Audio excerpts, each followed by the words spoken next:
I just couldn't believe that he come out and say something like that. The guy who's effectively in charge of Manchester United at the moment, even though he's a minority owner of it, the Glazers own the majority of it, but he's the guy that's in charge of all the footballing decisions and stuff like that. I just couldn't believe that he come out and say something like that. When you consider, I've been lucky enough to go around the world, right? I'm recently going around Africa, right? And I can tell you that when you go to Africa, most of the people in Africa support Man United, Chelsea. Yeah. Well, they're the three biggest clubs, right? Now, what does that... That's a real kick in the teeth, right? To all of those fans, not just in Africa, around the world. And Manchester United, the most supported club in the world, right?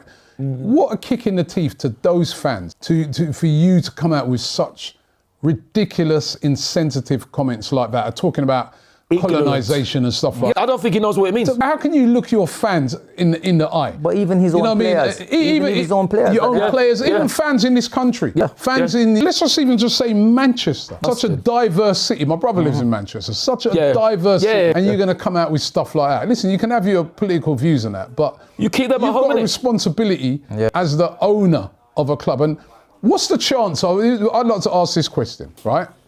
And I saw Simon Jordan defending him as well. Of course. Again, that doesn't surprise me. That doesn't surprise me as well. Simon Jordan was the owner of a football club, Crystal Palace. So Jim Ratcliffe is the owner of Manchester United. I asked this question: What do we complain about a lot? What's a big complaint a lot in the Premier League? Lack of diversity. Black manager. Lack of black manager.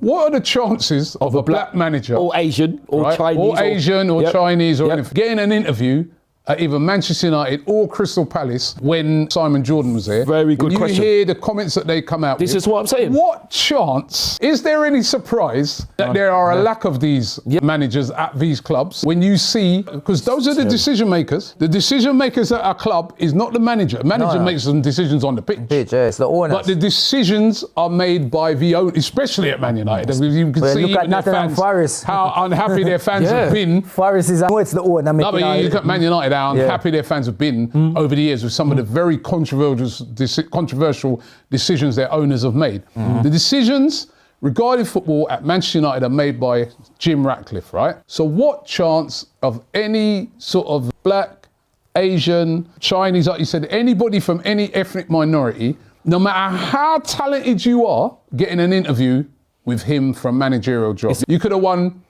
4 titles. You're probably not going to get the job at Man United with him there. This is the bigger thing that I don't know. I'm looking on it from a wider thing. I'm thinking, what chance with him there? And that's honestly, I think it was a real kick in the teeth